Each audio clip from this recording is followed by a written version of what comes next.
she's so fine. Hell of a blows my mind. Hell of a lights my day. What's good, guys? This is yet another update in the now viral Edward Cagney Mathews situation coming out of Mount Laurel, New Jersey. New Jersey man on racist rant. Prosecutors probing old incidents. Previous racial run-ins alleged. I have shown those on this channel and talked about them at great length. The guy who unleashed that racist tirade on his black neighbor before getting hauled away by cops could have more trouble on the horizon as prosecutors in New Jersey dig into past allegations of similar incidents. Sources with direct knowledge of the case say that Edward Cagney Mathews is being investigated by the Burlington County Prosecutor's Office, not just for last week's ugly run-in and arrest, but for several other allegations, including a 2016 confrontation with a black woman named Jazmyn Jene. Jazmyn tells us she exchanged words with Mathews within the condo community where they both lived, and she captured a good chunk of their wild and seemingly threatening interaction on camera. In the video, Edward Cagney Mathews openly claims to have cops in his back pocket, and he's given Jazmyn two options: handle a dispute they were having cordially or legally. He strongly suggests the legal route won't work because he's so tight with cops, they wouldn't do anything to him. Eventually, things get racial. Jazmyn accuses him of hurling the N-word, which Mathews somewhat denies by clarifying he did use the word, but not the way she's suggesting. You can see in the video, it's a pretty weak-ass defense. Now she says she did report the incident at the time, but nothing came of it. However, since Edward Cagney Mathews' arrest, as scores of angry neighbors jeered and hurled objects, Jazmyn Jene says investigators have apologized to her for not acting earlier. We're told Jazmyn has shared the video of her run-in with Mathews with law enforcement, and it will be included in Prosecutor's expanded probe. I played that video, and I want to clarify one thing. People are talking about, well, I'll just read this right here, this tweet. This was breaking on July the 5th. It says, Mount Laurel police take Cagney Mathews into custody after protesters surrounded his house due to racist comment captured on viral videos. Crowd pelts him and police with objects. In my very personal opinion, I don't believe the crowd was even trying to remotely hit the police in this incident. But because they were throwing objects at Edward Cagney Mathews as he was being hauled away, they were inadvertently caught in the crossfire. That's just my personal opinion of it. They didn't have any reason to do anything to the police in that incident. But they were angry with Edward Cagney Mathews because he did say, "Come see me," which they did, and then he ran in the house. So, regardless, I did show Jazmyn Jene. I don't know if it's Jene or Jean, and I apologize for that. But I did show her video on my live, and I'm going to show it again on here right now. I sell drugs. That's what I do. That's what I've always done around here. I stopped, went to prison 3 times. Now I have all the friends with the cops. If you guys want to keep doing it this route, we're going to go the legal route.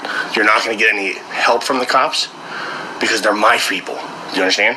Yeah. That's why you're not getting anything. And I know that you've said that. The cops came down and told me. They said, "What do you want us to do?" So you can figure that out. We're not trying to cause you a problem. You're not trying to cause us a problem, right? I've never been trying to cause you a problem. Right. So there's no reason for the cops to come back around. We should be perfectly cordial, be able to have these conversations, and be able to live around here with no problem. Yeah, but not what you're talking about, oh, the cops aren't going to help you, or calling my brother and I don't bother you. I don't calling do your brother. Yeah, you did do that. No, I said, now I'm going to call the cops like the do. That's what I said. I didn't call your brother you fucking I said, now here I go, looking like a fucking calling the cops. It's exactly what I said. Well, we all heard We all heard you? We all heard it, yeah. Everybody outside. I couldn't believe it because I wasn't even in the argument. Right, and you weren't even there either. Yeah, and I came outside up top. Keep doing what you're doing, and then we'll turn it around another way. How about that? Okay, turn it around another way. I just recorded everything you said on my phone, so go ahead, because I'm about to go file a complaint right now. You can file. I am. The whole conversation recorded. Tell Pete I said hello. Okay, Pete, you said hello. Word. Because it's not about that. I'll go to internal affairs. It ain't just about this county. Internal affairs got nothing to do with the township. You got to go to... It does have to do with the township if the township isn't doing what they're doing. But that's fine, because I'm going to the police right now. Good luck. Don't worry. Tell me to hello. Okay, I will. Oh, I will. I'm going to read her post because it's very important. Michael Tucker, who was the guy that you see on the video who Cagney Mathews was speaking to in that horrible fashion, has inspired me to share my video and story of my previous very racist neighbor, Cagney Mathews, who literally made my entire year of living in Mount Laurel in my own condo horrible. It's actually a painful experience, especially being he got away with everything. I've always wanted to share, but just didn't. I was a young single mom, and my son is very hyper. We were living in the condo above him, and he hated hearing my son. He made threats, filed false complaints, tried to pin people against me, constantly harassed me, tried to force me to drop charges, spray painted my car. He kicked in my door with numerous people present, and Mount Laurel Police Department did nothing, literally nothing. Even tried to sway me against not pressing charges on this man, and deleted the evidence I sent them so it wasn't in the discovery in court. This feud went on for over a year. The court had to be changed 3 times because he had too many conflicts with judges. Basically, this man got away with everything he has done, and Mount Laurel lets him do what he wants. Mount Laurel needs to be sued. I wrote newspapers, the county, everyone. No one did anything at all. It was the worst experience of my life.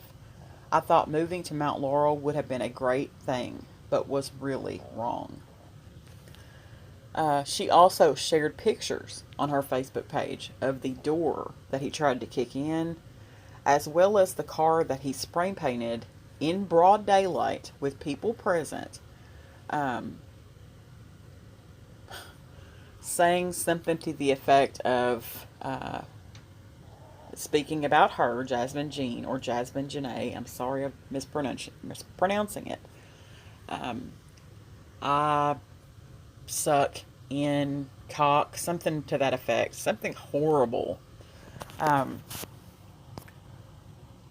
So yeah, she had to deal with him as an absolute asshole for over a year.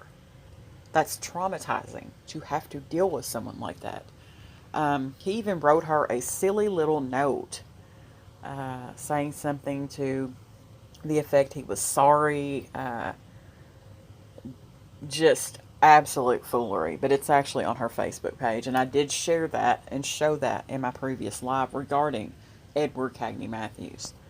So I will be very interested to see how the independent investigation is going to go, especially now considering they are considering Jazmyn Jene or Jazmyn Jene's previous incident with Edward Cagney Mathews.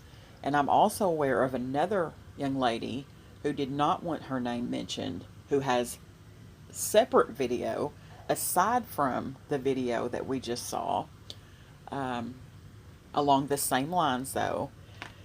And if you listen to what she's saying in the video to Edward Cagney Mathews, she says that she's going to go to internal affairs. And what he says back to her is it will not do any good because internal affairs has nothing to do with the township. I just think there's some absolute splaining to do from the police in this situation. So definitely wanted to bring this to the channel because I try to cover a story in full, and there's more to the story regarding Edward Cagney Mathews, and there's going to continue to be more to this story because these are not isolated incidents. This has been going on for years. So I'm going to end the story on that note. I did a video yesterday regarding when does speech become a crime. So if you're curious about that, you can watch that and kind of learn when that happens. But I hope everyone has a great day. Thanks for watching, guys.